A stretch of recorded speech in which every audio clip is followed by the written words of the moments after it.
Okay? My background is I spent over 25 years managing and supervising people.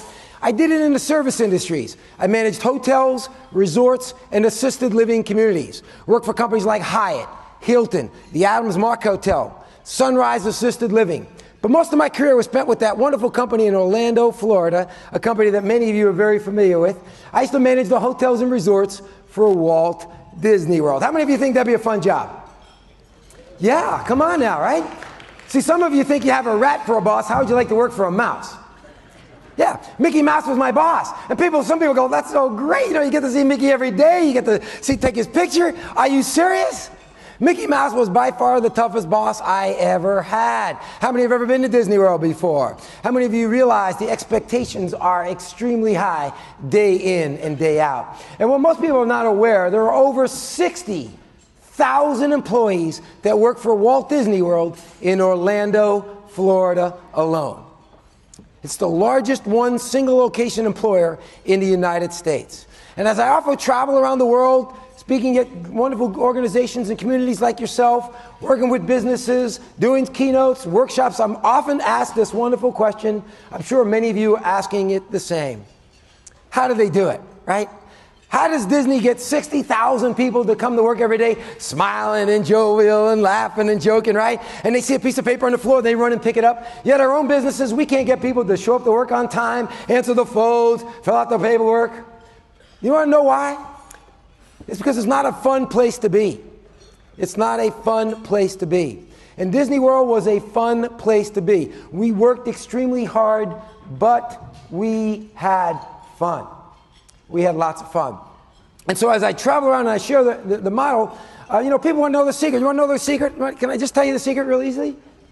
Everybody wants to know. I'll just blurb it out. Pixie dust. Yeah, and they just sprinkle pixie dust and everybody has a good time. And if you believe that, I have some swampland in Florida I'd like to probably try to unload as well. But Disney has an incredible success model. It's worked for many, many years.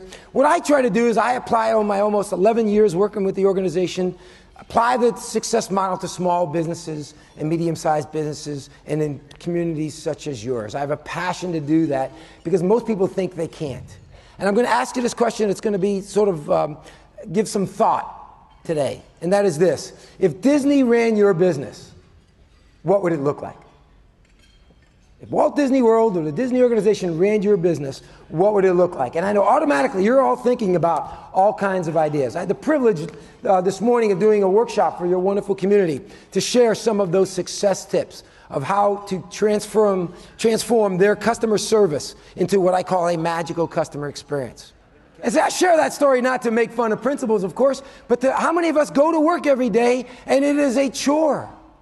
It is a chore. It's not fun. Now, I know there are no easy jobs out there, and I know in today's difficult economy and challenges that we're doing more with less and trying to make ends meet. I understand that. But the workplaces don't have to be that way. If we can create what I call a whistle while you work atmosphere. And so today I want to share a couple of things that you can do in your workplaces. It won't cost you any money, but you'll be able to do these wonderful things, and I promise you it will start making your organization magical. Because I will tell you right now, it's not always about money. It's not always about the benefits. It's about the environment that you create within that organization. I shared this morning in the workshop that if you're a leader in this room, one of the things that you realize, particularly if you go through any of my workshops or coaching, is that leaders can't make anybody do anything. And it's a difficult challenge because leaders are in a role to try to make things happen. But if you're going to make things happen through people, you create an environment where they want to do it, not feel like they have to do it. But Disney creates an environment. A couple of things I want to share with you is how they create that environment. When I'm often asked, and people say, John, seriously, give me a good tip. Give me something that I could take back to my business that would really create some excitement for my employees. Well, one of the things I want to share with you is something that is so simple, yet somehow we lose sight of this in our own businesses and organizations. One of the things that Disney does real well is they get an opportunity to create the dream. They create the dream. Now, they create the dream for us customers when we go there, but what they also do is they create the dream for you. If you work there at Disney, they create the dream. They know a way to engage the hearts and minds of every single one of their employees. And they do that with a really simple method of doing it. It's not the how, it's not the what, it's not the when, it's not the who or the where, it's the why. Why do it? Why do what you do? Why, as a business, you do the things that you do? Why, as an employee, are you selected to do the things that you do in that business? The why comes from your heart. And what you find out is that people are moved by a purpose. They're not moved by a mission statement. Okay? An attractive mission statement on a wall is a good goal for the company, but nobody gets excited about it. And so what Disney does is they create an excitement within itself to get 60,000 people to be fired up to come into work every day. Okay? And this is how they do it. I'll give you a couple of examples. Their purpose is to make people happy. How many have ever been to Disney World? How many have ever been made happy? They're doing a good job, aren't they? That is their purpose. That's it? That's it. John, don't they have a mission statement? Oh, I'm telling you, they have an incredible mission statement. It's like huge. It's got pillars. It's 7 pages long. But I didn't get up every morning going, man, I can't wait to. But I did get up every morning saying, man, I can't wait to make people happy today. Walt himself said, I want to build the happiest place on earth and fill it with happy people. Okay? Now, this is how they do it. This is how they do it. The purpose is to make people happy. So every single person that ever gets hired at Disney World understands that that's the reason why you're hired. No matter whatever you're hired to do as your job, your purpose is to make people happy. Let me give you an example of how this works. Let's say I'm walking around with a dustpan and broom. Okay? And my job is to keep this area clean, correct? That's what I got hired for. That's what I got trained for. That's my job. What's my purpose? Make people happy. So while I'm dustpanning and brooming, I always have my radar up looking for ways to do what? Make people happy. First name? Christina. So all of a sudden I look, I'm dustpanning and brooming, and I see Christina. She's ready to take a picture in front of the Magic Kingdom castle with her family. What do I offer to do? I offer to take her picture. Why would I do that, Christina? That would make you happy. So I put down my dustpan and broom. I ask her for her camera. And I go and I get her in front of the Magic Kingdom castle, and I snap her picture. Okay? And I make her happy. Okay? Now, I get people all the time. John, how do you get those people to take those pictures? Well, let me give you a tip. There's no quotas. My boss doesn't say, John, how many pictures did you take today? Oh, I took 11. Get your butt back out there and take 27 more. Because our standard says we need to take 27 pictures. So you don't have to tell me to take pictures. I want to take pictures. Because you hired me to make people happy, and I get that opportunity to make her happy. Thinking? Maybe I could take them over there, right?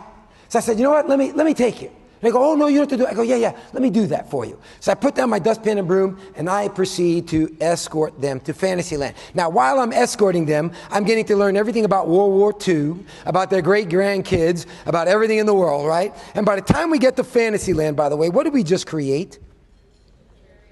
An experience. Okay? We created an experience. We created a relationship. Who are they going to talk about when they go back to the Tri-City area? Me. How nice I was, right? And I created an experience. And I say, you're welcome. Thank you very much. You have a great time.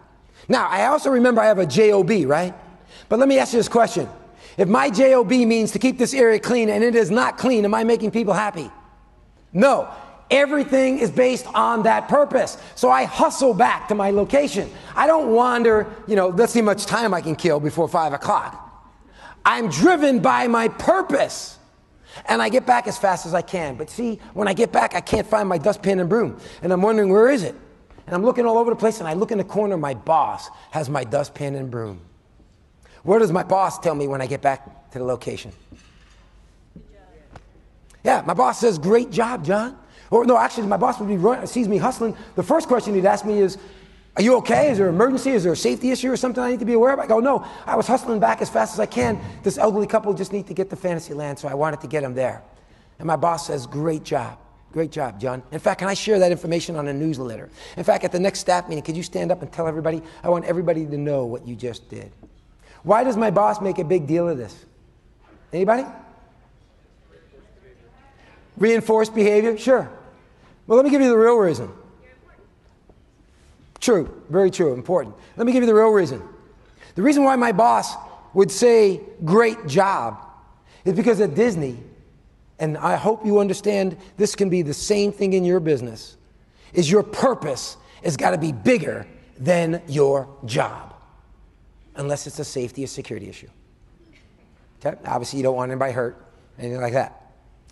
Your purpose is more important than your job. How many of us would have had bosses, maybe in our other older companies, where our boss might have said something a little bit different?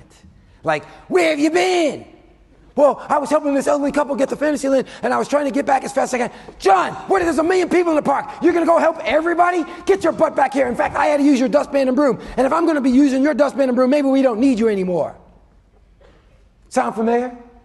And then what happens the next time an elderly couple is looking for a little extra help? What am I going to do? That way to Fantasyland. And ladies and gentlemen, you know what I call this?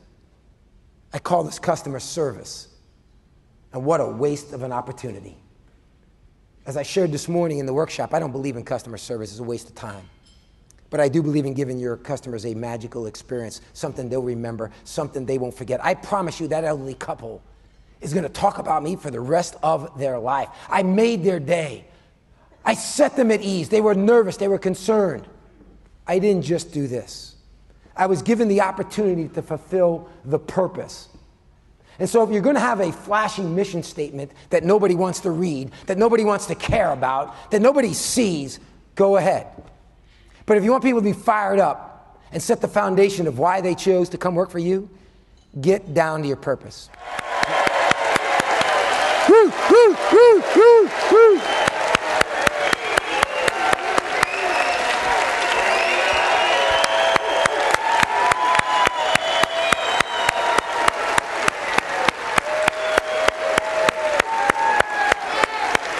Awesome. All right, good job. And then they go home and talk about it. And what am I doing? I'm changing the world, one smile at a time. Okay? And that's what my purpose is.